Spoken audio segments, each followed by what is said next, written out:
Cantonment Tirumalagiri Shastri Nagar 7వ వార్డులో ఉన్న పాత బహిరంగ నాల ప్రస్తుతం తీవ్ర సమస్యగా మారింది. చాలా కాలంగా నాల అడ్డుపడటంతో మురికి నీరు సక్రమంగా ప్రవహించక వాసితులు తీవ్ర ఇబ్బందులు ఎదుర్కొంటున్నారు. కంటోన్మెంట్ తిరుమలగిరి శాస్త్రీనగర్ 7వ వార్డులో ఉన్న పాత బహిరంగ నాల ప్రస్తుతం తీవ్ర సమస్యగా మారింది. చాలా కాలంగా నాల అడ్డుపడడంతో మురికి నీరు సక్రమంగా ప్రవహించక స్థానిక నివాసితులు తీవ్ర ఇబ్బందులు ఎదుర్కొంటున్నారు. పిల్లలందరికీ జ్వరం వస్తుంది, మొత్తం వామిటింగ్ జ్వరాలు ఇంత దొద్దుర్లు వస్తున్నాయి దోమల వల్ల. చూడండి మొత్తం నిండింది. ఎవరు ఒక 4-5 నెలలు అవుతుంది కంప్లైంట్ ఇచ్చినా కూడా ఎవరు రావట్లేదు. ఎన్నాళ్ళు కొంచెం మోరి వచ్చి ఇళ్ళ గలికన గెలికివారు, ఇప్పుడు అది కూడా లేదు. చూడడానికే గల్లి తొడడానికి కూడా రావట్లేదు చెట్టులు కూడా. ఇదండి మాకు రోడ్లు అంటే రోడ్లు లేదు, నీళ్ళు మంచిగా వస్తలేదు, మోరీ మంచిగా లేదు. ఎట్లా బ్రతకాలని మాట్లాడి పేద పేదలు చెప్పండి. ఈ గల్లీ అంటే ఇంకా గల్లీలాగా వదిలేస్తారా? మేము గల్లీ వాళ్ళలాగా ఉండాలా? చూడండి ఒక్కసారి మీరే చూడండి. ఇది కూడా ముఖ్యంగా మురికివాడ ప్రాంత ప్రజలు గత కొన్ని సంవత్సరాలుగా ఈ సమస్యతో అవస్థ పడుతున్నారు. దుర్వాసన, అపరిశుభ్రత వాతావరణంతో ప్రజలు తీవ్ర ఇబ్బందులు కలుగుతున్నాయని స్థానికులు ఆవేదన వ్యక్తం చేస్తున్నారు. ఈ సమస్యపై కంటోన్మెంట్ బోర్డు సంబంధిత పారిశుద్ధ విభాగం అధికారులు తక్షణమే దృష్టి సారించాలని బీఆర్ఎస్ నేత కేబి శంకర్రావు కోరారు. బహిరంగ నాలా పరిశీలించి అడ్డంకులు తొలగించి శాశ్వత పరిష్కారం కోసం తగిన చర్యలు తీసుకోవాలని అధికారులను కోరారు. ప్రజలు ఆరోగ్యం, పరిసరాలు, పరిశుభ్రతను దృష్టిలో ఉంచుకొని ఈ నాలా సమస్య వెంటనే పరిష్కరించాలని ఆయన కోరారు. ఇట్లా నీళ్ళు వచ్చేసి మొత్తం అక్కడ నుంచి ఇళ్ళ నుంచి అంతా బర్రెలతోటి నుంచి వస్తుంది. బర్రెలతోటి నుంచి అంతా నిండి పెండనో గోబర్నో ఏముందో తెలీదు. దయచేసి మీకు జోడించి చేసి మీకు ప్రార్థన చేస్తున్నాము. ఇక్కడ వచ్చి ఏదో ఒక క్లీన్ చేసి వెళ్ళండి. ఎందుకంటే మాకు చిన్న చిన్న పిల్లలు ఉన్నారు, వాళ్ళ బతకాలా, మేము కూడా బతకాలా. పోయిపోయి మేమైతే 10 సారి మేము హాస్పిటల్ అయితే వెళ్ళలేము సార్. ఎందుకంటే మేము 4 నెలల నుంచి ఇది ఏగుతున్నాము. 4 నెలల నుంచి ఆ వర్షం ఇప్పుడు దేవుడి దయ వల్ల వస్తలేదు. ఒకవేళ వర్షం వస్తే మా ఇల్లు ఏమి, మా పిల్లలు ఏంటి? దయచేసి మా ప్రార్థన ఆలకించి మీరు వచ్చేసి కొంచెం క్లీన్ చేసి వెళ్ళండి సార్. 4 నెలలు అయింది వాళ్ళు వచ్చి ఇక్కడ కుప్ప పెట్టి వెళ్ళినారు. మాకు ఏం సహకారం లేదు. ఇక్కడ మోరికి మీరు ఏం చేస్తారో ఇక్కడ నుంచి అక్కడ క్లీన్ చేసి ఇవ్వండి. మాకు ఎవరి మీద ఏం దారుణం లేదు, ఏం కంప్లైంట్ లేదు, కానీ ఇక్కడ నుంచి అక్కడ వరకు క్లీన్ చేసి ఇవ్వండి మాకు అంతే. మొత్తం ఇది నిండిపోయి మొత్తం ఇంట్లోకి వస్తుంది. ఇంటికి వచ్చేసి మేము ఉండాలా ఏంటి, తినాలా ఏంటి, కంప్లైంట్ చేస్తే కూడా వస్తలేదు. కంప్లైంట్ చేస్తే కూడా ఎవరు వస్తలేదు. 4 నెలల నుంచి కుప్ప ఇక్కడే పడి ఉంది. చూడండి సార్ ఎట్లా ఉంది, చిత్తలంతా చూడండి ఎట్లా ఉంది. ఇది 4 నెలల నుంచి మేము దీనికి వాస్తవం ఏంటి, దానికి ఏంటి, మేమంతా ఎగుతున్నాం. కంటోన్మెంట్ నియోజకవర్గాన్ని మరింత సుందరంగా, ఆహ్లాదకరంగా తీర్చిదిద్దే లక్ష్యంతో ఎమ్మెల్యే శ్రీ గణేష్ ప్రత్యేక చొరవ తీసుకుంటున్నారని నియోజకవర్గంలోని వివిధ వార్డులలో 15 పార్కులను అభివృద్ధి చేయనున్నారు. కంటోన్మెంట్ నియోజకవర్గాన్ని మరింత సుందరంగా, ఆహ్లాదకరంగా తీర్చిదిద్దే లక్ష్యంతో ఎమ్మెల్యే శ్రీ గణేష్ చొరవ తీసుకుంటున్నారని కంటోన్మెంట్ బోర్డు మాజీ ఉపాధ్యక్షుడు జంపన్న ప్రతాప్ తెలిపారు. ఎమ్మెల్యే శ్రీ గణేష్ సహకారంతో నియోజకవర్గంలో వివిధ వార్డుల్లో 15 పార్కులు అభివృద్ధి చేయనున్నట్లు జంపన్న ప్రతాప్ వెల్లడించారు. ఎమ్మెల్యే శ్రీ గణేష్ ఆదేశాల మేరకు హెచ్ఎండిఏ అర్బన్ ఫారెస్ట్ శాఖల అధికారులు జంపన్న ప్రతాప్తో కలిసి ఆయన పార్కులను సందర్శించారు. పార్కుల స్థలాలని పరిశీలించి కొలతలను తీసుకున్నారు. స్థానిక ప్రజలు అవసరమైన సౌకర్యాలను గుర్తించి వాటిని ఆధారంగా అభివృద్ధి పనులకు ప్రణాళికలు రూపొందించాలని అధికారులను జంపన్న ప్రతాప్ కోరారు.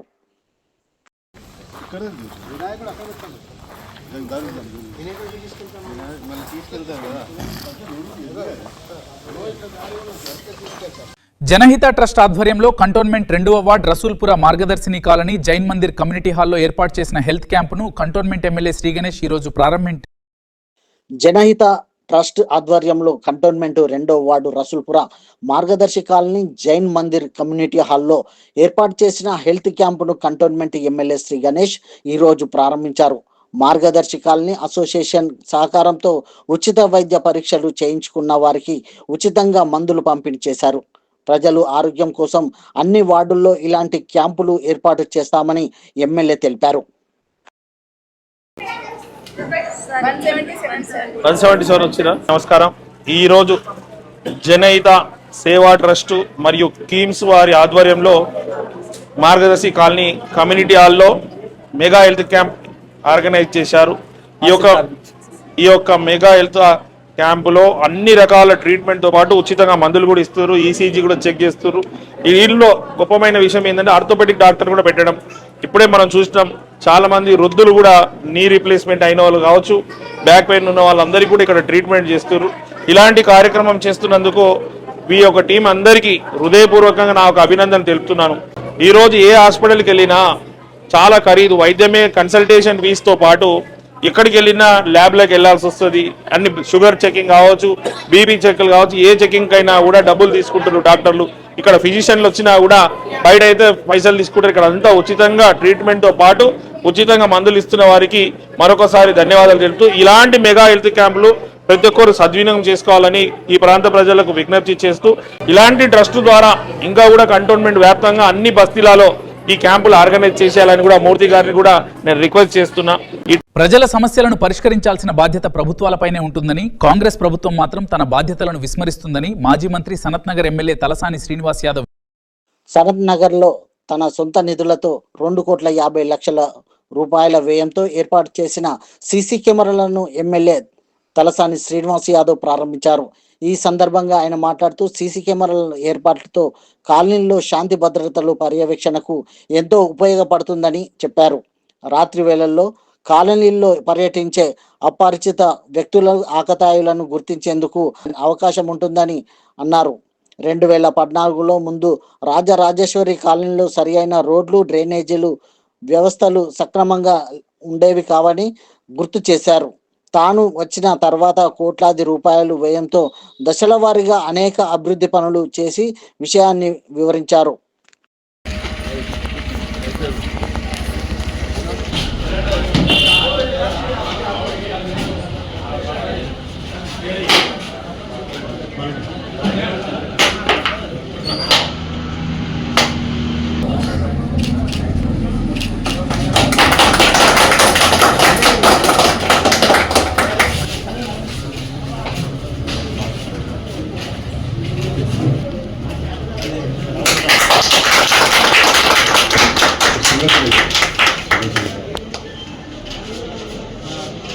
స్టార్టింగ్ నుంచి రొటేట్ చేస్తాం. కొత్తగా తీసుకొచ్చినటువంటి కాబట్టి ఇవన్నీ అంశాలు దృష్టిలో ఉంచుకొని ఇంకా కొన్ని కార్యక్రమాలు ఆ రోజు తిరిగినప్పుడు నాకు చూపించారు.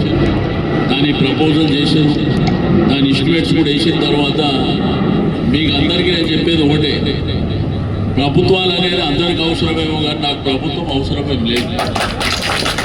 మెడలు కట్టి మెడలు వచ్చి పని చేపిస్తానే, వాళ్ళు శాంక్షన్ ఇస్తారా శాంక్షన్ ఇయ్యారా కాదు, ఎట్లా ఇప్పియాలో నాకు తెలుసు. మన ప్రజల అవసరాలను మాత్రం తప్పకుండా విస్మరించకుండా ఆ పని చేపించేటువంటి బాధ్యత నాది అని చెప్పి నేను ఈ సందర్భంగా తెలియజేస్తూ, మరి ఈరోజు మరి సీసీ కెమెరాల ప్రారంభోత్సవంలో మీ అందరికీ కూడా శుభాకాంక్షలు తెలియజేస్తూ, తప్పకుండా అది ఒక 4-5 టైమింగ్ ప్రకారం చూడండి.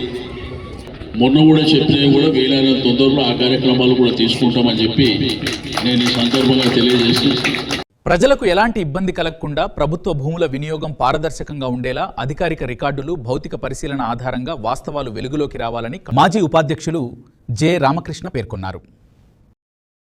కంటోన్మెంట్ ప్రజలకు ఎలాంటి ఇబ్బందులు కలగకుండా ప్రభుత్వ భూములు వినియోగం పారదర్శకంగా ఉండేలా అధికారిక రికార్డులు, భౌతిక పరిశీలన ఆధారంగా వాస్తవాలు వెలుగులోకి రావాలని కంటోన్మెంట్ బోర్డు మాజీ ఉపాధ్యక్షుడు జె రామకృష్ణ పేర్కొన్నారు. తెలంగాణ హైకోర్టు విచారణలో ఉన్న అంశాలపై శనివారం కంటోన్మెంట్ 2వ వార్డు రసూల్పురంలోని సర్దార్ వల్లభాయ్ పటేల్ నగర్ అడ్వకేట్ కమిషనర్ సందర్శించారు. ఈ సందర్భంగా స్థానిక ప్రజల పిలుపు మేరకు అక్కడికి చేరుకున్న జె రామకృష్ణ అడ్వకేట్ కమిషనర్ పలు కీలక అంశాలను వివరించడంతో పాటు మెమొరాండం సమర్పించారు.